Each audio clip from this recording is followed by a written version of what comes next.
নমস্কার। আজকে আমরা শুনব আশাপূর্ণা দেবীর অজানিতে গল্পের দ্বিতীয় পর্ব, অর্থাৎ শেষ পর্ব। চলুন শুরু করা যাক। ছেলে মেয়েরা হতাশ দৃষ্টিতে তাকায়। না, আশার আর কিছু নেই। বিদ্যুৎ বিকাশের মতো এক এক সময় যেটুকু সুস্থতা দেখা যায়, তাতেই বেচারারা আশায় উৎফুল্ল হয়ে, কিন্তু মুহূর্তেই সে আশা বিলুপ্ত হয়। নীরজার মুখেও এই কথা, ধারণাই করা যায় না। পুরবী আরক্ত মুখে ঘর ছেড়ে বেরিয়ে যায়। যত পাগলই হন নীরজা, তবু বিশেষ করে তার ওপরই তুচ্ছ-তাচ্ছিল্য ভাবটা সহ্য হয় না পুরবীর। বড়দিও একটা পাগল, সুরভি বলে নিচু গলায়। হঠাৎ আবার একবার হেসে ওঠেন নীরজা। হেসে উঠে বলেন, ধরা পড়েছে রায় রাধা। তারপরই চাপা গলায় বলেন, ওকে ঘর থেকে চলে যেতে বলো। কেন মা, বাবা থাকুন না।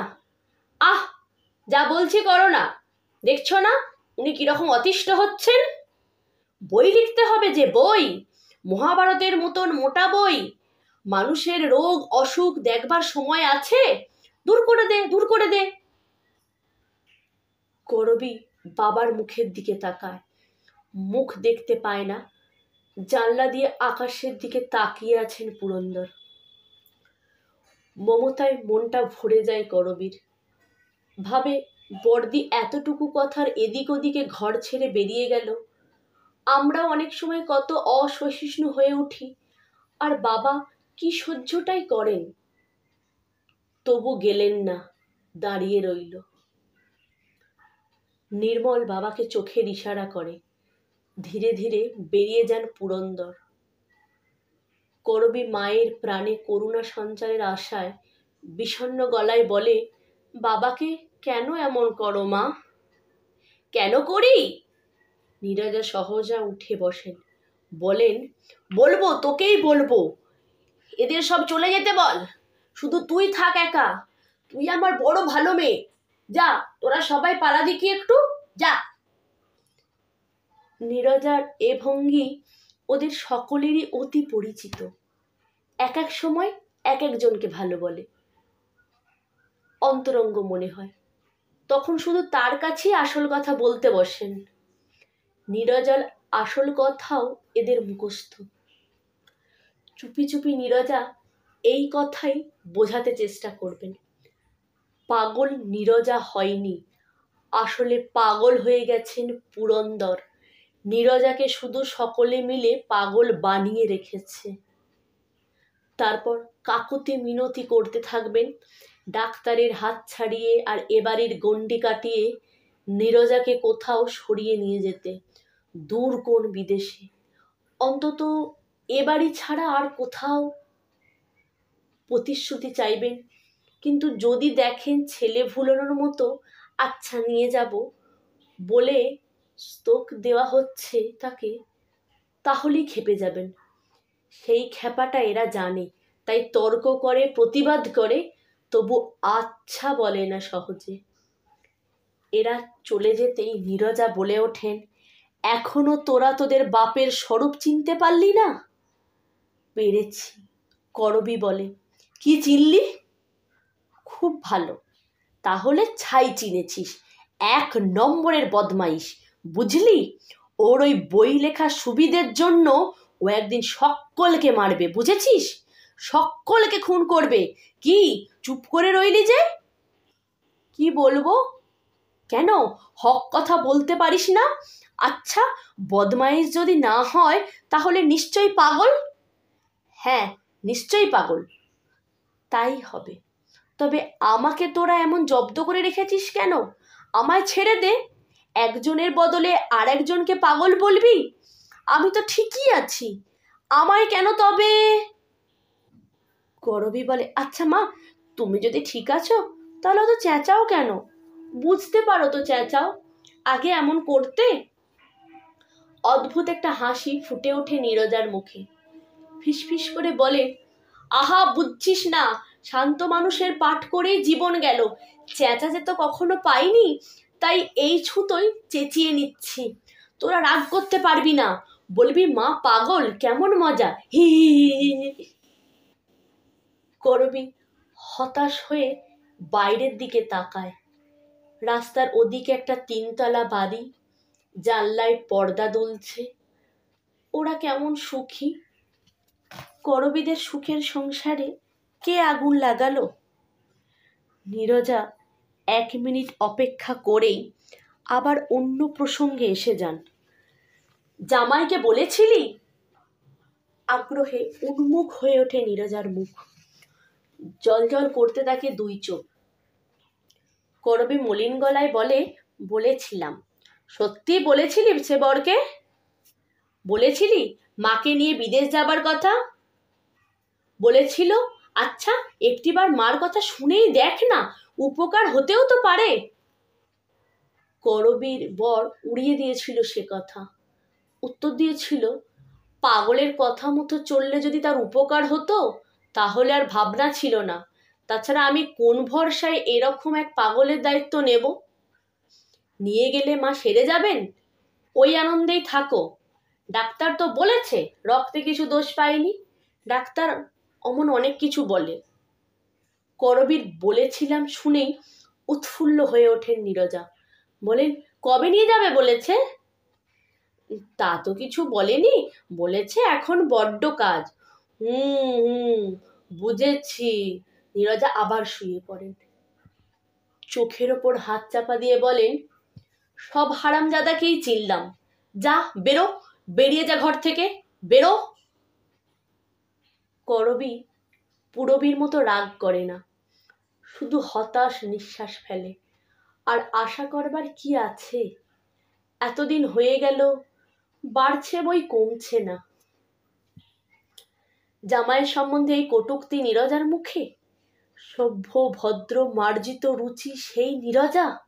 না, ধারণাই করা যায় না। নীরজা অবশ্য নিজের কাজের কৈফিয়ত দেন। কোনো একজনকে ডেকে হেসে হেসে ভারী যেন একটা কৌতুককর কথা এইভাবে চোখ টিপে টিপে বলেন, যাকে যা বলবার ইচ্ছে ছিল এই বেলা বলে নিচ্ছি, বুঝলি না, মজা মন্দ নয়, কি বলিস? কিন্তু ধারণা করা যায় না এমন কত ঘটনাই ঘটে জগতে। কে জানতো পুরন্দর মল্লিকের বাড়ি এমন ঘটনা ঘটবে, শুধু ডাক্তারেরই বাড়ি ভর্তি হয়ে উঠবে। তা নয়, ডাক্তারের সঙ্গে আসবে পুলিশও। পাগলে আত্মহত্যা করে? করে বই কি, নিশ্চয়ই করে। পাগলেই তো করে। পুলিশকে বোঝাতে একটু বেগ পেতে হয়েছিল, তবু বুঝলো শেষ পর্যন্ত। সত্যি মাঝরাতে নীরজাকে 3তলার ছাদে তুলে নিয়ে গিয়ে কেউ ঠেলে ফুটপাতে ফেলে দিয়েছে, এমন কথা তো বিশ্বাসযোগ্য নয়। ডাক্তার বলে মাথায় চোট লেগে উনি অপ্রকৃতস্থ হয়েই হয়তো সিঁড়ি থেকে ঝাঁপিয়ে পড়েছিলেন একেবারে নিচে, যেমন আজ পড়লেন ছাদ থেকে, ওইটাই ঝোঁক। স্তব্ধ হয়ে গেছে বাড়ি, স্তব্ধ হয়ে গেছেন পুরন্দর। বাপের মুখের দিকে তাকাতে পারে না ছেলে মেয়েরা। নীরজা যে তার কি ছিলেন তা তো জানে এরা। আজ 2 বছরই না হয় এরকম হয়েছে, তাও বিছানায় পড়ে থেকেও বুঝি নীরজা প্রাণটা ভরে রেখেছিলেন পুরন্দরের। এ কি হলো? এ কি শোচনীয় পরিণতি ছিল নীরজার কপালে। আবার 3 বোন একত্র হয়েছে। শুধু বোনেরাই নয়, তাদের স্বামী পুত্র এবং আরও যে যেখানে আছে এসেছেন পুরন্দরের যত আত্মীয় আত্মীয়া। গোলমাল করবার নিষেধ ঘুচে গেছে। আর আসবেন না কেন?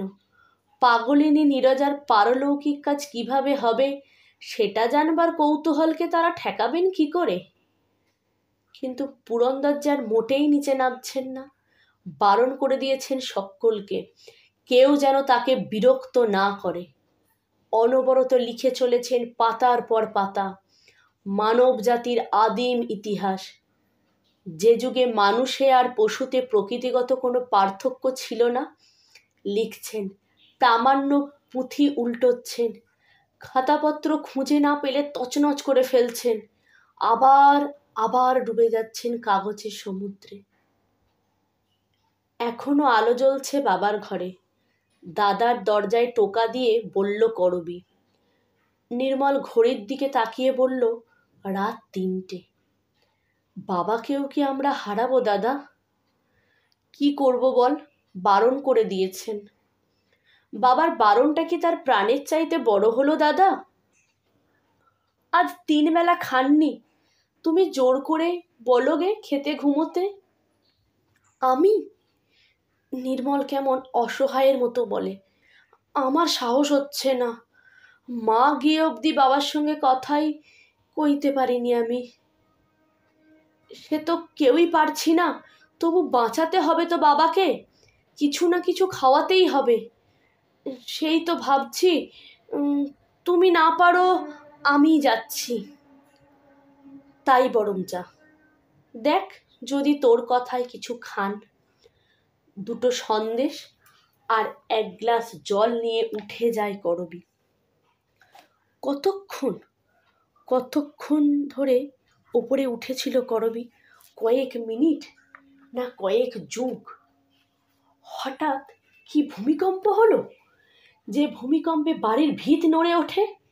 হ্যাঁ, ভয়ঙ্কর একটা গর্জন শোনা গেল, তার সঙ্গে থালা বাসন পড়ার একটা ঝনঝন শব্দ। এ আওয়াজে সবাই উঠে এসেছে বিছানা থেকে। বোকার মতো ওর মুখের দিকে তাকাচ্ছে। কারোর যে কিছু করণীয় আছে তার মনে পড়ছে না। মাঝরাতে উঠে এ দৃশ্য দেখতে হবে, এ কথা কে ভেবেছিল? ঠিক তেমনি করে সিঁড়ির একেবারে শেষ ধাপে তালগোল পাকিয়ে পড়ে থাকবে করবী, যেমন করে নীরজা পড়েছিলেন 2 বছর আগে রাত 2টোর সময়। তফাতের মধ্যে সেদিন পুরন্দরও সঙ্গে সঙ্গে ছুটে এসেছিলেন 3 তলা থেকে। উদ্ভ্রান্তের মতো তাকিয়ে দেখেছিলেন নীরজার তালগোল পাকানো দেহটার দিকে। আজ তিনি নেমে আসেননি, সিঁড়ির মাথায় দাঁড়িয়ে গর্জন করছেন, সহ্য করব না, কিছুতেই সহ্য করব না, আমার কাজে ব্যাঘাত আমি সহ্য করব না। যে বাধা দিতে আসবে তাকেই ফুটবলের মতো শুট করব, টুটি ধরে রাস্তায় ছুঁড়ে ফেলে দেব। শেকড় শুদ্ধ উপরে ফেলে দিয়েছি, তবু ভিড় বাড়াচ্ছে। সহ্য করব না, বেশি দিন সহ্য করব না। মায়া, মমতা, দরদ, বুজরুকির জায়গা পাওনি, সব বাজে, সব ভোগাস। ধন্যবাদ। আজকের গল্প এখানেই শেষ হলো। আমার গল্প কেমন লাগলো আপনাদের অবশ্যই জানাতে ভুলবেন না। যদি ভালো লাগে please like, comment and subscribe my channel.